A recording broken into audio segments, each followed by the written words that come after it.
محترم ناظرین کرام، کیا بخت نصر کی صورت کو 7 مرتبہ مسخ کیا گیا تھا، کبھی شیر کی شکل میں، کبھی بیل کی شکل میں، کبھی گدھ کی شکل میں۔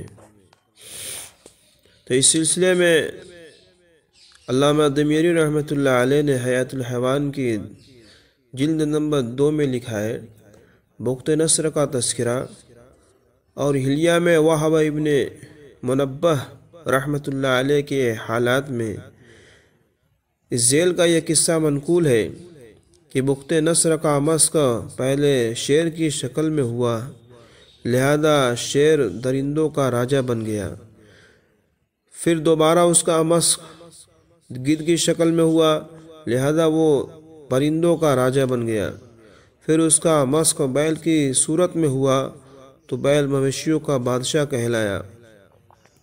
اسی طرح بخت نصر کا مسلسل 7 برس تک ہوتا رہا، مگر تمام جسموں میں اس کا دل انسانی کا دل رہا، اسی وجہ سے وہ تمام صورتوں میں انسانی عقل کے مطابق کام کرتا رہا، اور اس کا ملک اس وقت تک باقی تھا۔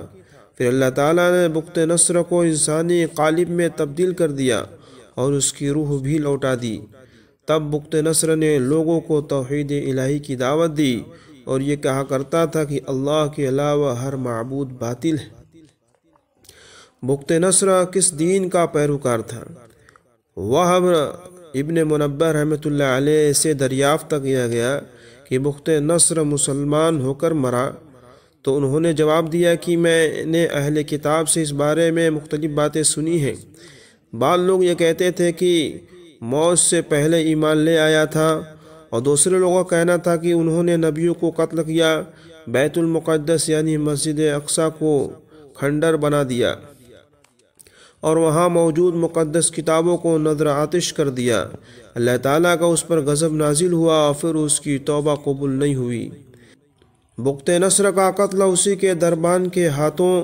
اسی سے متعلق ایک دوسرا قصہ یوں منقول ہے کہ جب اللہ تعالیٰ نے بخت نصر کو دوبارہ اصلی صورت میں لوٹا دیا اور اس کو اس کی بادشاہت بھی مل گئی، تو اس وقت دانیال علیہ السلام اس کے ساتھی بخت نصر کے نزدیک سب سے زیادہ معزز تھے۔ یہودی کو اس پر حسد ہوا، انہوں نے بخت نصر کو دانیال علیہ السلام کے خلاف ورگلایا اور خوب برائی کی، اور کہا کہ دانیال جب پانی پی لیتے ہیں تو ان کو پیشاب پر قابو یعنی کنٹرول نہیں ہوتا، چونکہ یہ بات ان کے یہاں بہت عار کی تھی۔ لہذا بخت نصر نے اس بات کی حقیقت کا اندازہ کرنے کے لیے تدبیر سوچی۔ اس نے سب لوگوں کی دعوت کی اور دربان سے کہہ دیا تھا کہ دیکھتے رہو، کھانے کے بعد جو سب سے پہلے پیشاب کرنے کے لیے باہر نکلے اس کو کلہاڑے سے قتل کر دینا۔ اگر وہ یہ کہے کہ میں بخت نصر ہوں تب بھی نہ چھوڑنا، اس سے کہنا کہ بخت نصر تو مجھے تیرے قتل کرنے کا حکم دیا ہے۔ اتفاق کی بات ہے کہ بخت نصر خود ہی پیشاب پر کنٹرول نہ کر سکا اور سب سے پہلے وہی پیشاب کرنے کے لیے نکلا۔ دربان نے دیکھتے ہی اندھیرے میں یہ سمجھ کر دانیال ہے فوراً حملہ کر دیا۔ اس نے کہا کہ ارے ٹھہرو ٹھہرو، میں بخت نصر ہوں۔ دربان نے کہا کہ تم جھوٹے ہو، بخت نصر تو مجھے قتل کا حکم دیا ہے۔ پھر کلہاڑے سے وار کر کے اسے قتل کر دیا۔